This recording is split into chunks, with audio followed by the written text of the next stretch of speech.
And welcome, folks, to the talk show, Let the Truth Be Told. I'm your host, Pastor David. And, folks, we got a great show today. We're going to talk about the president and his business overseas with the Saudis. We're also going to do a recap on Brandon Johnson. He's gotten himself into some kind of trouble.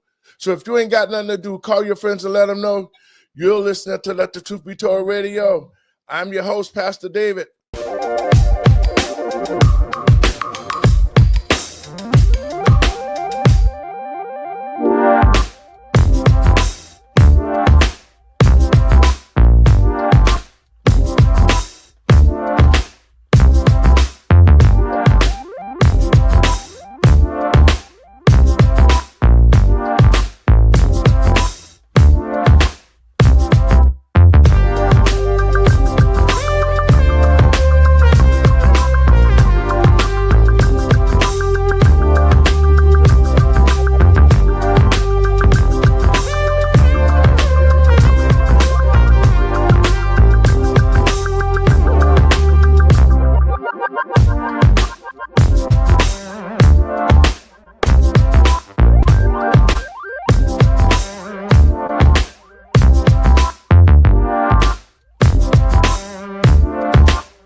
Thank you.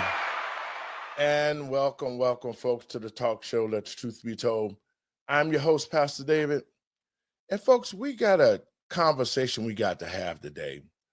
The Chicago Mayor, Brandon Johnson, has gotten in trouble. But first, let me give all praises to God and my Lord and Savior, Yahshua of Nazareth, who made it possible for me to be here and everybody else. Listen, to the people of Chicago and to the state of Illinois. Brandon Johnson has really lost his mind for the simple fact that the money that he stole, the lies that he has told is starting to catch up with him. He has also lost the trust of his own party. Now the Democrats are looking for ways to get rid of him. So what we're going to explore today, we're going to talk a little bit about some of the things that he has done and the problems that he has. But first, let me get my co-host in. Let me get Doc in. Hey, Doc. Hey, how you doing? Welcome to the show. Thank you for having me. Listen, the mayor here in Chicago has lost confidence in everything he has done.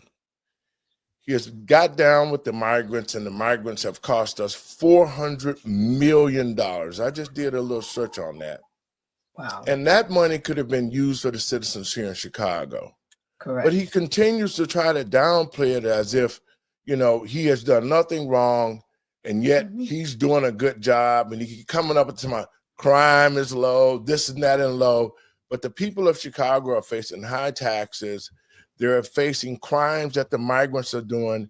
It's been a total loss for the city of Chicago and the state of Illinois with Brandon Johnson and J.B. Pritzker, who are destroying this state and destroying our city. Your thoughts on that, Doc?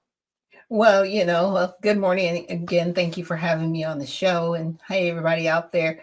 Well, what's happening is it's become more about party and less about the constituents that put him in office, him and J.B. Pritzker. And this is something that I'm noticing. And it's not just the Democrats, it's the Republicans as well. Because, where are the Republicans to really speak up on behalf of the citizens of Chicago? I have yet to see any Republicans in Illinois speak really, truly out against Brandon Johnson. I mean, are they supporting him in the background? Where are they? I guess that's my question. Well, the problem is that the Republican Party here in Chicago is null and void. Most of them are rhinos. They have not stepped up to the plate. These are Democrats posing as Republicans. And that's why we see the problems that we're seeing today, is because if the Republican Party was true to who they are, they would have intervened a long time ago and brought Right. federal help into this state and into Mhm. the city so that we could get some things done properly the right way. Yeah. But now that this thing has gotten so far out of hand, they are really trying to speak up now. But like I said, there's a lot of rhinos here, and they really don't have the citizens' best interests at hand. It's about power. These are Democrats posing as Republicans. And so this is the reason why we're in this situation. But Doc, I got a clip I want to play right quick. We can take a look at that. All City right. of Chicago already dealing with a massive budget gap this year of almost $1 billion. And now Mayor Brandon Johnson is warning the problem is not going away next year or even the year after. And he's putting together a working group to investigate that ongoing crisis. NBC5's Christian Farr has reaction.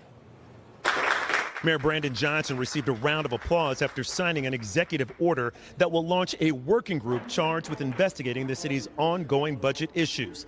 Besides this year's budget deficit, the mayor's office says the city is facing a projected gap of $1.12 billion next year and $1.32 billion in 2027. Largely due to the rising personnel, pension, and contractual costs that we have. At the same time, we face unprecedented threats from the federal government. Fiscal watchdog group called Center for Tax and Budget Accountability sees this as a solid move by the Johnson administration, stressing that the city's budget gap issues have been a problem that were created by. Doc, I want to stop that right there for a second.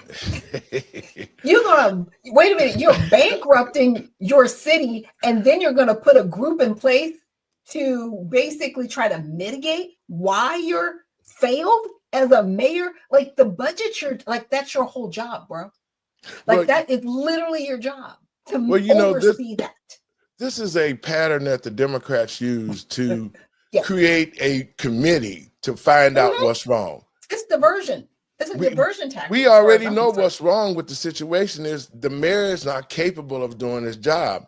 Wow. You know, this committee, just like the reparations committee, folks, he Right. came out when the scores were so low, he started talking about reparations, and that's the Right. key word to try to get Black people back on board. Mhm. So now here we are. It's $1 billion gap. Right. See, to the citizens of Chicago and the state of Illinois, there was $1.7 billion that was returned of COVID money that disappeared that the state got.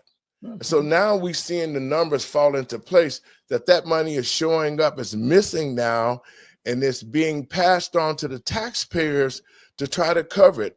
This is another way Brandon Johnson and J.B. Pritzker have continued to try to cover themselves for the money they've taken, and they're trying to keep the money now that the federal government is saying, we want to take our money back. We want to stop things going on here in Illinois until we find out exactly what's going on.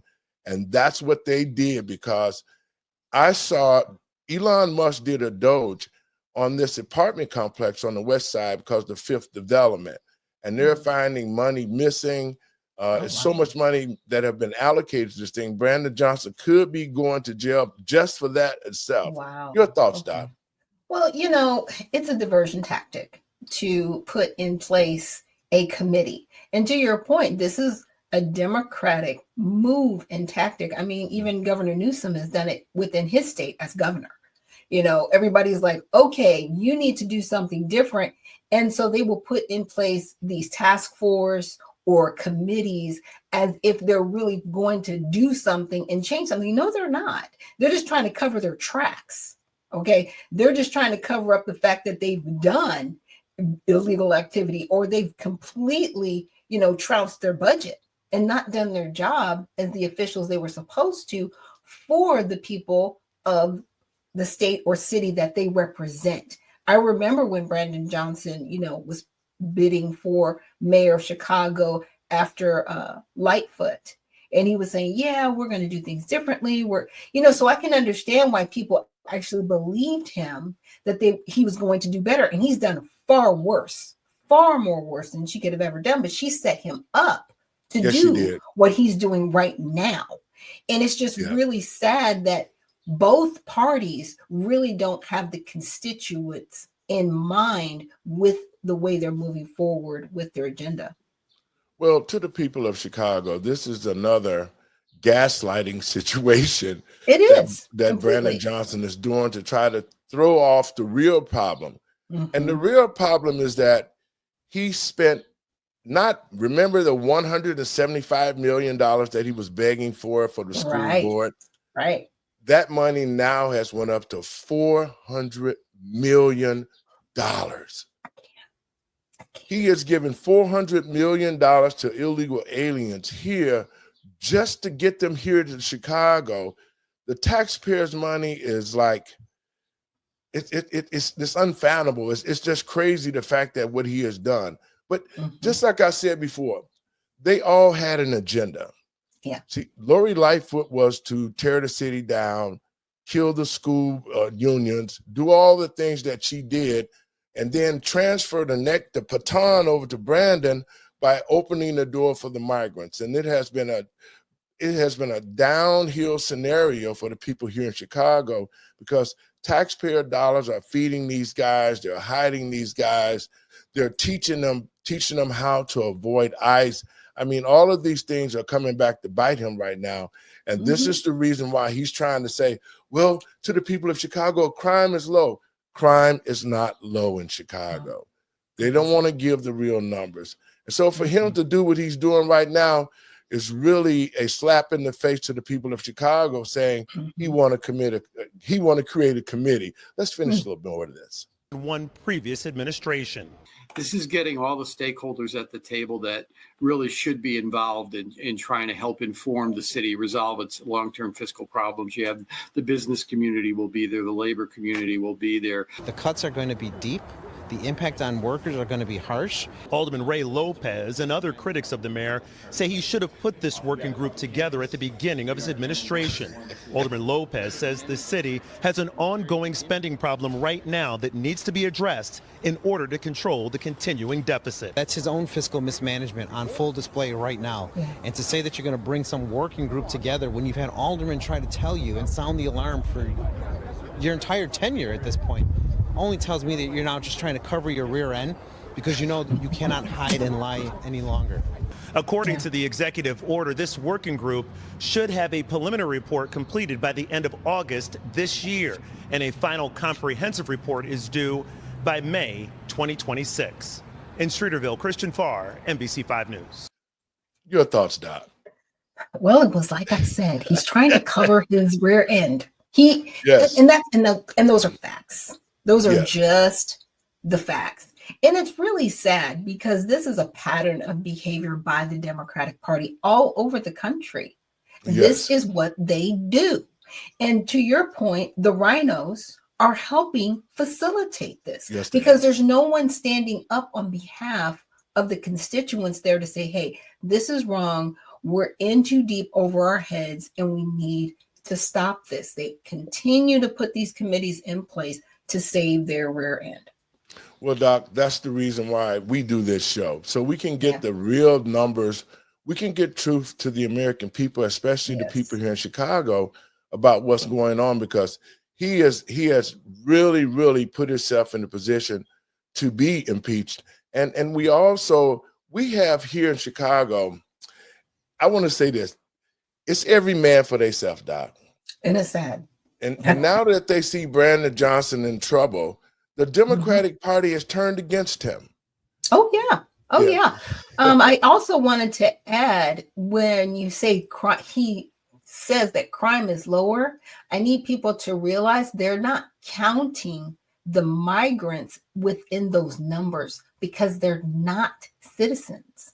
They're Yes. only counting crimes that happen with citizens, because they're not even considering, in the most part, these people residents. And somebody else brought up a really good point. There's going to be another census possibly done. And I want to say that was Marjorie Taylor Greene. And she was talking about how, Democrats will try to gerrymander and redistrict based on the numbers that they have to get more representation in the House. And if they do that, it's going to gain them 20 more seats in the areas where they have these illegal migrants. Because see, the census doesn't necessarily count citizens, it counts residency.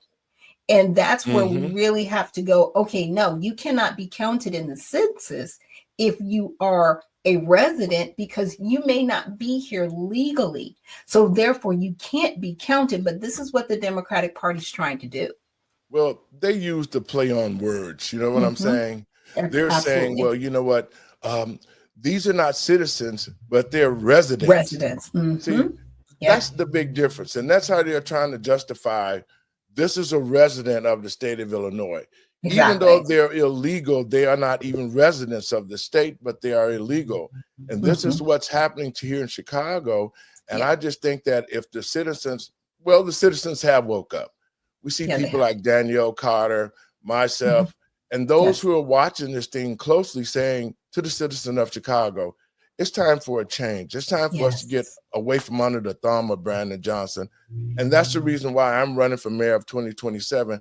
So we can bring back some honesty and integrity to that office. You know, there's so many things that he has done illegally that he continued to do that the people of Chicago are not aware of, but it's all coming out. And now check this out, Doc. Remember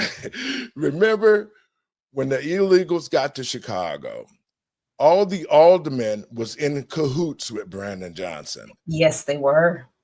Yes, and they were trying to find ways to continue to support the money, bring the money in so that they could help the migrants. Now, all of a sudden, all these aldermen are up for re-election. And they know what they have done to the citizens of Chicago. Exactly.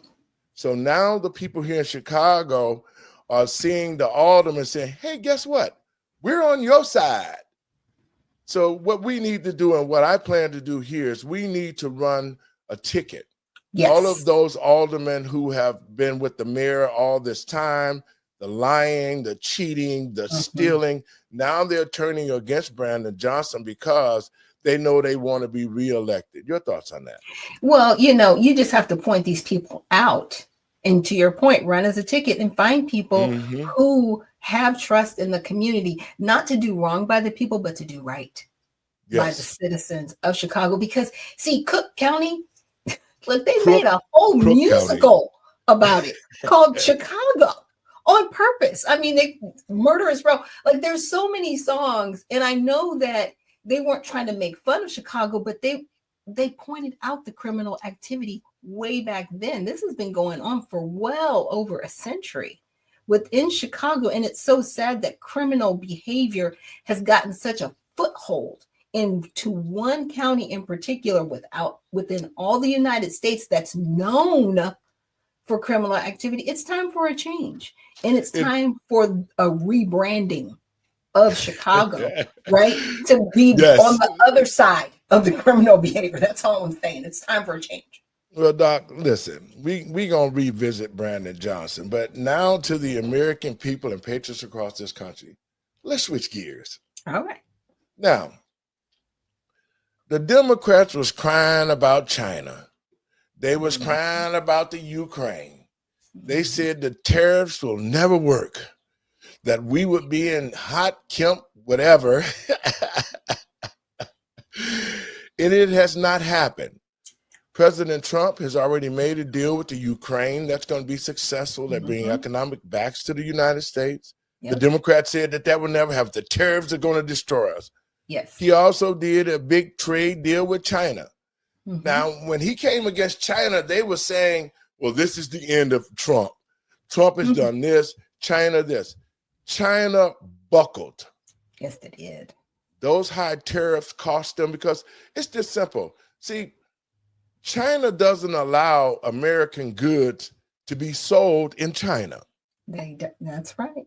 But everything that China sells in America makes trillions and trillions of dollars off of it. And under Joe Biden, China did whatever they wanted to do because they knew Joe was not strong enough to stand or do any dealing because the American people was not behind him. But now that Trump had stepped into the middle of this thing, he's got the deal with China. He has done the deal with the Ukraine, and he also did a deal with the Saudi Arabia. Now, those are wins. Yeah, they are. And the fact of the matter is that one of the Saudi states wanted to give the United States a jet. Now, we want to hit that right quick. a Okay. plane and so forth. Qatar. And that, yeah, in Qatar. But the sad thing of it is the Democrats are kicking against it, saying, well, you know, you can't do this, you can't do that. If it's a gift, and all of them can receive gifts, just like Brandon Johnson receiving gifts from different companies and different, you know, things that were sent to him. So this is the big kick now. They're saying he shouldn't have accepted, he shouldn't do this. But why not? Why shouldn't we accept this jet? Well, this isn't the first time that Qatar has given gifts to the United States. But, you know, when you're given a gift like this, there's always that question of, is this a quid pro quo situation? What do you want, Qatar? You know, but here's the thing. They're not giving it to President Trump individually. It's actually a gift to the government. Yes. It went through the process of the DOD. So it went through the Department of Defense saying, hey, we want to give this to you as a gift. And me, you know, I'm a paralegal. I work for a high-end company, and we could only get something worth $25. And Right. it was always, who's giving you the gift? Why are they giving you the gift? What is their intention behind it? And will later on, they'll say, okay, we gave you this, we need this in return. And I think that's the lingering question for those asking, why would they just all of a sudden give a $400 million gift? Now, if this was like the last 6 months in 2028, I really wouldn't raise an eyebrow. I'd be like, okay, cool. It's on its way out. It's going to go to the presidential library, whatever. This is at the beginning of his second term. And I'm like, okay, what you want? what you want, bro? $400 million? You want something? You're not saying it right now, but I've never known Qatar to really ask for anything. Now, they do work with the United States. I have a cousin. She actually, you know, got a job over in Qatar, and she was there for a little over a year, and it was great. She really enjoyed it. But it's looking at, okay, is anything in the relationship going to change because of this plane? I think that's the bigger question. Well, the Democrats have no right to say nothing. They need to just sit down and shut up from this point, because everything that they've said about President Trump is dealing with the economy, the tariffs, have just fallen back into their face. And the real things we need to be talking about is some arrest warrants for all those who did what they did and committed treason to this country under the Democratic Party. Now, to the American people and patriots across this country, I want to play a clip, because we went from 16% inflation under the Biden administration, and in the month of April, it went down to 2.3%. Let's play this clip right quick. Nice. Soaring today in the wake of that U.S.-China trade truce. For more on the rally and what it does mean for investors moving forward, let's welcome in now Christian Chan, Asset Mark Chief Investment Officer. Christian, great to see you on set. Thanks for having me. So the U.S.-China trade truce, we'll call it, Christian. I mean, the market's clearly very happy about it. Are you as excited about what you're reading today, the headlines, the reports, Christian? You know, I am cautiously optimistic on what this means. And in my view, what this really means for markets is that the worst case scenario is largely taken off the table. And when I think about market expectations, I really do think about the probability weighted view of what might happen. And if that worst case is off the table, then I think there's really good reason to rally. But rally from here, I mean, as I was talking about earlier, if you look at the year to date now for the S&P 500, we're not much change. We're down like less than 1%. So yes, the worst case scenario is off the table. But if you look at where we were January 1st, there are now 30% tariffs on China. There are 10% tariffs on everywhere else in the world. So does a 1% decline in the S&P 500 year to date price that in? You know, I think it actually prices in a potential range of outcomes. And when I kind of think about what happened over the weekend, again, that worst case is off the table. And as long as companies can adjust their supply chains over time, I think they'll continue to be able to grow earnings. And that, I think, provides a little bit of an off-ramp, if you will, for the equity markets in order to continue to grind higher. So, Doug, let's stop that right there for a second. Now, to the American people and patriots across this country, remember when President Trump said he was going to implement these tariffs? The stock fell crazily. Right. The American people were sort of shaky, and the Democrats was running around hollering, I told you so. I told you so. Now look at the economy. The economy is on the upswing. Yes. We're back in control of our foreign relations with different countries Yes. all over this world. Mm-hmm. American companies are coming back to the United States so that they can enjoy the fact that our economy is doing good. I mean, here we are looking at a 2.3 inflation, down from 16% under the Democratic leadership. Your thoughts, Doc? Yeah, you know, and President Trump stated in the beginning, he's like, look, it's going to be a little bumpy. It's going to be a little rough, but we're going to make it through. Just hold on with me, right? So he prefaced it with, okay, the markets may go down, but you'll be fine. Now, to anybody who bought when the markets were down, good on you. Because you got a nice little bump there. You buy low and you sell high or hold, right? And so, you know, I would like to see how many Democrats and Republicans, you know, what were their trades going?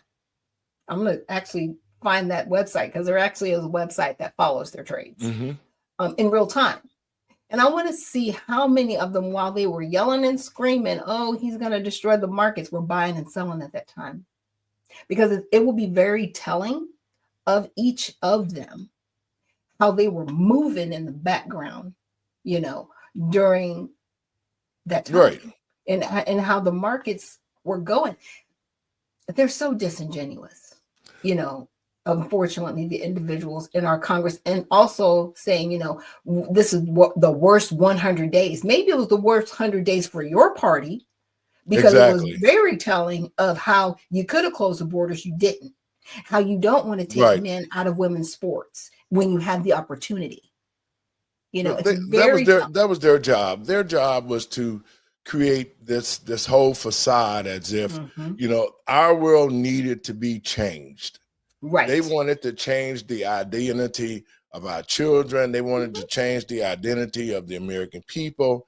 And yet that was a failed attempt. But as long as they were in power, they were force feeding it. They was pushing it down everybody's throat, and they was complaining. I'm so sick of them. Everything that happens, they bring President Trump. It's like Trump this. They are not talking. The Democratic Party is not talking about any ways to make America great. They're talking about ways on how they can hate Trump. And that has been their message to the American people. We just hate Trump. We don't care how well he does. We don't care if he turned this whole country around. We don't care about that. We just want the American people to hate him. What are your thoughts on that? Yeah, I mean, that's all they have, right? And, you know, I saw a video earlier this week with David Hogg, and he, you know, he's now leading the Democratic Party within their convention. I was like, you know what? And I said, you know, if there's anything that the Democratic Party can do right now, is they really need to go grassroots and talk to the constituents and find out what they really need. Because right now they're at a level where they're truly elitist, and they're like, we'll tell you what you need. They're not asking what people need and what people want. And that's really where they need to turn the corner. But hey, don't listen to me. It's cool. Don't. Because you're going to find yourself out of a job in 2026. And that's for the Republicans as well. You know, Redemption Party, we're here. Check us out. Just saying. Listen, to the American people and patriots across this country, now that we can see, even to the Democratic citizens in this country, you can see the change at the grocery store. Prices are down. Gas prices are down. Oil prices are down. Everything that Trump said he was going to do, he has done it.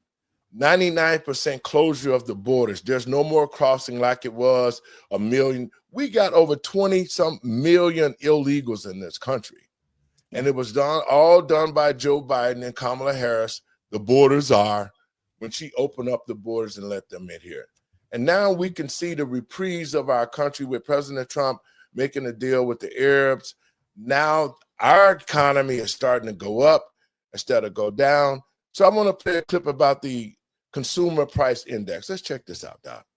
One of the most important metrics at this point in time, up 0.2 on headline, and that is a tenth lighter than expected. And do remember, in the rearview mirror, at least up to now unrevised, that -0.1 was a 5-year low. Let's strip out food and energy. Up 0.2, also 1/10 light to expectations, and it follows up 1/10, which was a 4-year low. Let's take a broader view. Move year over year on headline 2.3. Yes, you guessed it. 1/10 lighter than expectations, 1/10 lighter than the rear view mirror, and it also now represents a fresh 4-year low because it's lower than our last look, sequentially lower. And finally, year over year, X food and energy, known as core, comes in at 2.8. That equals expectations, equals our last look, and equals the fact that it's a 4-year low. Now, I like doing the indices. This is a CPI index. It goes all the way back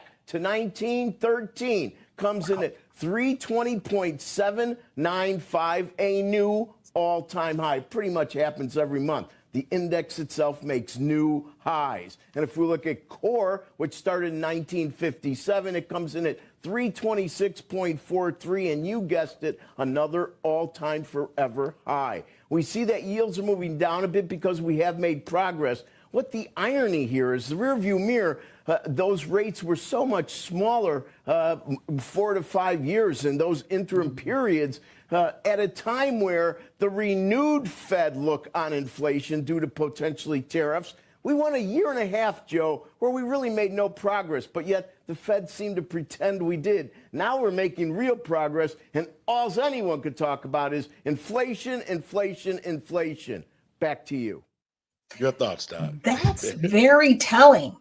Yes. It's extremely telling of just how biased the feds are, right? Yes. And depending on who's in the seat, we'll just say that, they move in a certain way. And I think that's why a lot of people want the Federal Reserve abolished, because they don't help America. They really, truly don't. Right. They hurt America. They help America when it's beneficial for Yes. them, right? But not when it's beneficial for the constituents of this country. And that is something, it just depends on who's in the seat at the Federal Reserve, right? Yes. And Is what it is. to tell the truth, the Federal Reserve is not a government agency. It is not. It is not. not. Even though they've given them complete autonomy over our economy. What was that about? But another story. People don't really realize that it is a private organization of bankers. Yeah. And so the deceiving, the continuation of saying things what they are and they're not. So the point of it is President Trump is making leaps and bounds to regain our country control, to get our economy back to a place where we don't have to continue to worry about what it's going to cost. What did Barack Obama say about eggs are at an all-time high? Well, Barack, look at our country now being brought back to the way it used to be under the first Trump administration. And to the American people and patriots across this country, this is what we asked for. Wow. This is what the American people went to the polls and voted overwhelmingly to put Trump back in the office, to get our economy back on track. And he is definitely doing that. And we should be happy that he is. And this is a real axe to the neck of the Democratic Party, because no American citizen who can see what's happening in our country right now, the upswing that we're getting, we should never want to go back down that Democratic road, because we know what they're going to bring. They're going to bring wars. They're going to bring inflation. They're going to do the continuation to destroy our schools with our kids and our future. The Democratic Party has fell flat on its face, and the American people can see exactly who they are and what their plans for with the New World Order, and they should never be back in office. I would say, presumably, they need to be disbanded, because none of them have ever talked about our economy. All they talked about was the transgenders, the he, she's, the pronoun, the men in the bathroom. That's all that they ran on, while they continue to transfer wealth, not to the American people, but from the American people to themselves. Doc? Yeah, I'm going to cover this a little bit in my show tomorrow morning on Unfiltered Vision. But Jasmine Crockett, she was saying, who's responsible for the economy? Not the transgenders. Who's responsible for this? Not the transgenders. It's like, you're right. They're not responsible for it. But you as a party need to be held responsible, because those are the people that you propped up. Yeah, yeah, Do you know and what I'm now, saying? Over the yes. American people. Let's talk about Well, that. well, that was one of the hidden agendas that really, took us by storm, was the Yes. fact that once they destroyed the economy, then it all started to come out. This was all about forcing us to accept an abomination lifestyle to be normal. Now, Yeah. I don't have anything against gays or anything, but Huh. the truth of the matter is this: this should have never happened. The Mhm. Democratic Party should have been doing what Donald Trump is doing, creating relationships, creating economic development with other countries. They Yeah. didn't do that. It was all Yeah. about the social stuff that they wanted to push on us. Yeah. They did it. And to the American people and patriots across this country, take a look at what has happened in the first 100 and something days under President Trump compared to the last 4 years of what we saw. I don't think anybody in their right mind as a citizens in this country would want to go back to that. Your thoughts, Doc? No, absolutely not. I'm not looking forward to June, but what I will do and say is I encourage everyone in your state to protest June. And the Yes. reason why is because we have decency laws in each state and in each city, each town across this country, that no persons under the age of 16 should have any illicit material presented to them by anyone, right? I wouldn't say their parents. I mean, if their parents, share that with them, that's their parents. But I'm saying outside of their parents, or in the schools, in the streets. Last year in New York, they had grown men, walking around with nothing but a sock on. Yes. Okay. This happened. And they're It did. talking about, this is private. No, this is degenerate activity is what it Yes, is. it is. You just want to be naked in the streets. And the next thing we're going to see is people having sex in the streets, because that's where we're headed with this. This is not about anything else but degenerate behavior. And if you Yes. see any children, or if they're promoting this to children in June, I encourage everyone, you call your mayors, your governors, and even your federal Senate and members, House and Senate, even in the state, and you petition, you complain, and you say, we do not want this here in our state. Yes. It should be disbanded. Just the way Biden approved it, I encourage the Trump administration to reverse that and ban it all over this country, because I don't want to see that. If you want to do that with the adults outside of the purview of people who don't want to see it, that's your business. I don't want to see it on TV. I don't want to see any parades. I don't want to see you doing this in front of children. And that's all I got to say on that one. Well, Doc, listen to this. President Trump signed an executive order that are allowing teachers to enforce discipline in the classroom again. Yes. And I think that it should be. I see things on the internet where kids are fighting teachers, punching teachers in the face if they don't call them the pronoun that they want. Our schools have really lost any learning ability because the children aren't learning anything. They're learning how to fight. They're learning how to be transgenders. They're learning how to be disrespectful to the teachers. That's why they're not learning anything, and they're graduating a bunch of dummies. So I would say discipline in the schools, it should be. Because when I was in school, that was discipline. Yes. There was a choice. If you acted up at school, you had a choice. You could either go down to the disciplinary Mr. Tenny Breeny office and take your few squats on the butt, and then it didn't go to your parents where you was going to get a real beat down then. You know what I'm saying? Right. So this is in alignment with what giving parents back their power. To be able to discipline children in school is needed, because look at us. I got disciplined in school, and I graduated from high school at 15. So I learned something. I learned structure. I learned respect. Those are the things that we have to get back to teaching our children so that they can be somebody that can be fruitful in this country. Because right now, our children don't know anything. They can't count. They can't read. They're so disrespectful. That's why you see the teen takeovers here in Chicago with Black Lives Matter teaching them. All of these things need to be removed. Your thoughts, Doc? Yeah. And a lot of times when people hear discipline, they think corporal punishment. Discipline does not necessarily mean corporal punishment, but it does mean, yeah, there are going to be disciplinary tactics taken. When I was growing up, we had something called secondary school. And that's where all of the children who wouldn't listen to the teachers in our school went. And they went to a school where, they were handled in a different way. And I just remember some of those individuals, they still graduated on time. Yes. Right. And they actually had a lot more respect for the lives that they had and how they affected the community with their actions.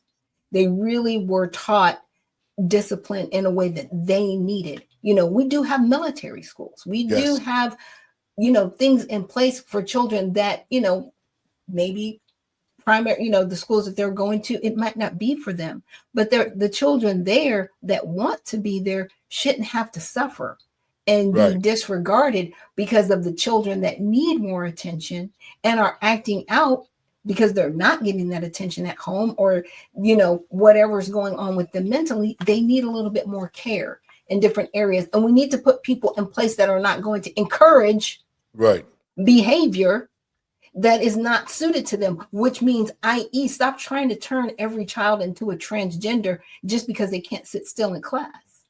Well, you know what? In our time, and I saw this coming, when there was children who were overly active. Yes, overly stimulated. Right. I had a nephew, Tavian Banks. When he was a kid, he was just always running around. And when he got in school, they was trying to say they wanted to put him on a Ritalin drug because he was excitable, And I told Tavian's mother, I said, don't do that. Don't let the school put your child on medicines because it will make them dorsal where they don't have no thoughts, they have nothing. Well, the moral to the story is my nephew Tavian Banks went on to the Iowa University, became the #1 running back in the country. Wow. Was picked in the draft by the Jacksonville Jaguars, and now he's retired. And so had they put him on those drugs like the schools was doing back then, he probably would have never achieved all those goals. So I'm looking forward to a structure of disciplinary things that could be done in our schools to get our children back under control, because right now they've totally gone awry. They're disrespectful. They have no ideas. They have no future. Most of them is not going to go to college because they're not going to be able to pass any entrance exams. They're not going to be able to do that because they're not educated enough. And it's so sad, Doc. I saw a show yesterday talking about lowering the standard of grading in the schools, so that if you got a child that's getting flunking out of school, they don't want that anymore. They don't want a grading tier. They want to just say every child should be given an opportunity, no matter how bad he is. We don't want to tell them that they're bad so that they won't get worse. Your thoughts on that? This is where sixth place ribbons came into place. And here we are. Okay. Because there's no sixth place ribbons. You're first. I'm going to go to Ricky Bobby on this one. You're either first or you're last. And that's it. Exactly. There's only 3 places, first, second, and third. And after that, you're not on the podium for a reason, so that you want to try harder to get first, second, or third. Okay. I understand that we do want children to feel accomplished, but by lowering the standards, we're not helping them. No, we are truly not helping them. Like I was saying, earlier, there's secondary school for a reason, because some of these children needed the extra attention where they weren't getting it. And in the case of your nephew, I don't think a lot of people understand what Ritalin is. It's cocaine and heroin. Yes, it is. It is. That's what it is in a pill. And we're giving this to children. That's why you have to have a prescription for it. Okay. Yes. And we're giving this to children. We're literally giving our children narcotics. Yes. Okay. And no, it's destroying them psychologically. That's what it's really doing. And a lot of what's happening is in the gut and in our diet. And we're not looking at that. What are we feeding our children? Well, we're pumping them with a lot of sugar that we're finding out from HHS, from RFK, and the dyes that are affecting them. those are the things we need to look at. Why is this children here? What's their diet? Let's check out that first. Okay. Yes. So this affects them after they eat. They're kind of bouncing off the walls. Well, maybe they shouldn't eat that. Okay, let's let mom and dad know, like, hey, we see that your child, they're affected by this. What are they eating at home? And really start to have that parent, child, teacher relationship.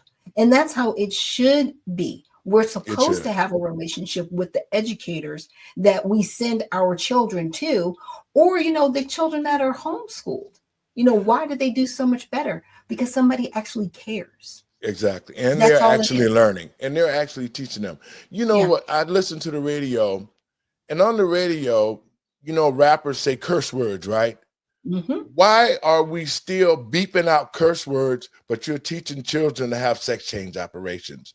You're showing And them all that other kind of stuff. Right. You can be naked and put a sock on your penis and walk around like that's covering yourself, and let our children see that.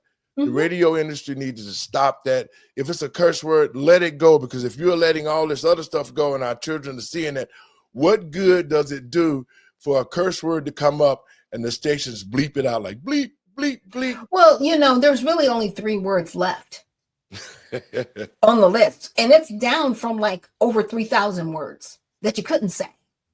Okay, from 3,000 to about 3. It might be at 2 at this point. But I know there's 3. There's M, F, F, and SB. I'm just telling you. Those are the only 3 that you won't hear on the radio. You're going to hear everything else. Exactly. Everything else. And you know what? And you're right. And that's because we have no more shame. Right. There's no more shame in this country. People do not feel ashamed when their 3-year-old is saying these lyrics in the grocery store.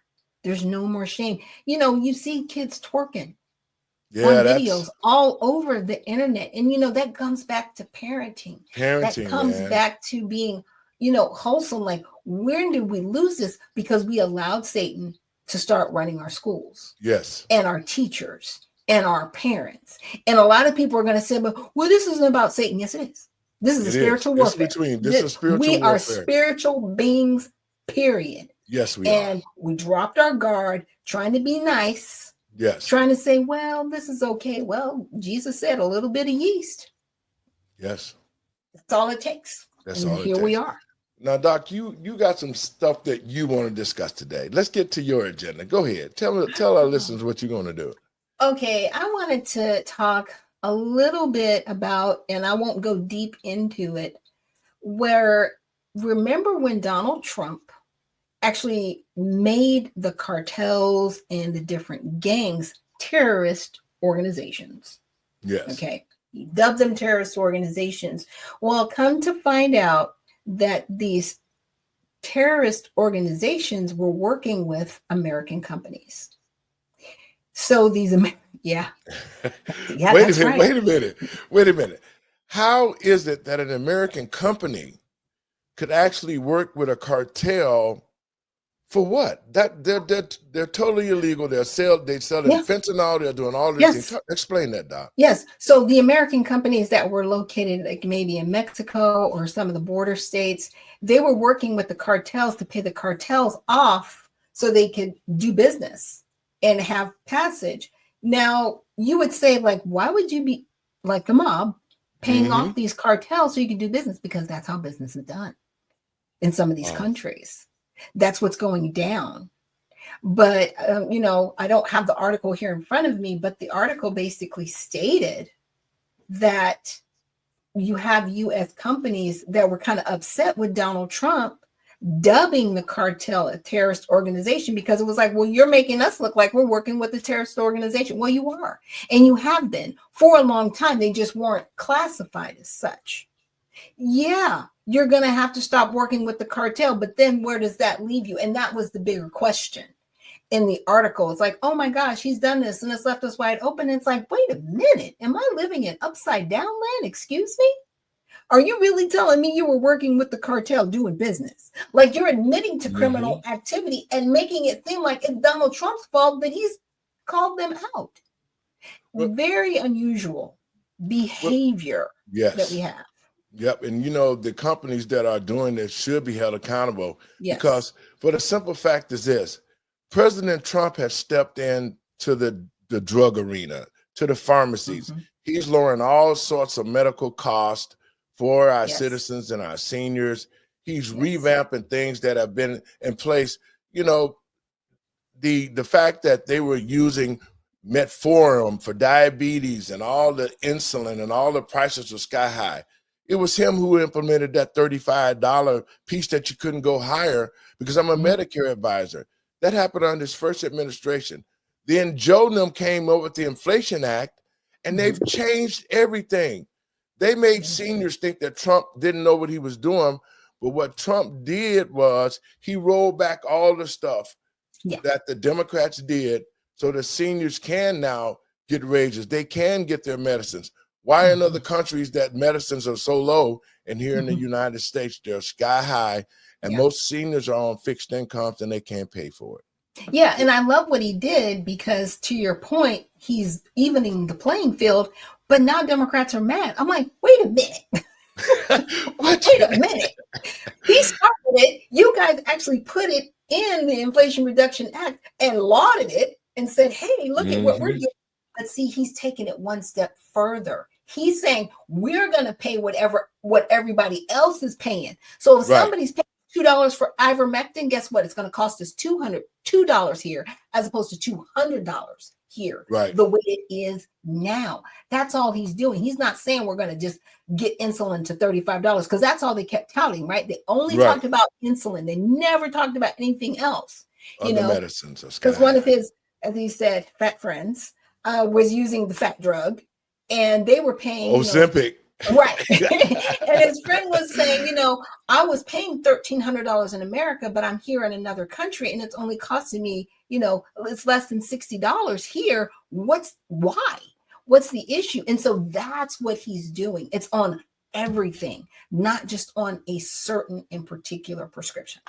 Well, it's good that we got RFK in the position with the health that he is in, because Ozempic was a diabetes medicine. Yes. So how do you change from a diabetes medicine to a weight loss medicine? It was one of the side effects, but I would warn people, definitely check with your doctor, because it can cause thyroid cancer. That's one of the downsides. It can cause different heart issues if you have heart disease. And it also, the reason why you're losing so much weight is because it's eating away at your muscle.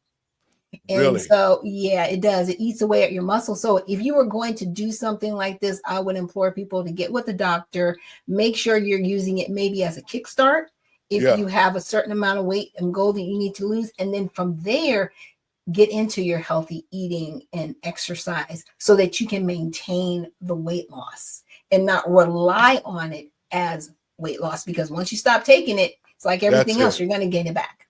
I had a friend of mine that was using the Ozempic for weight loss, and he lost quite a bit of weight.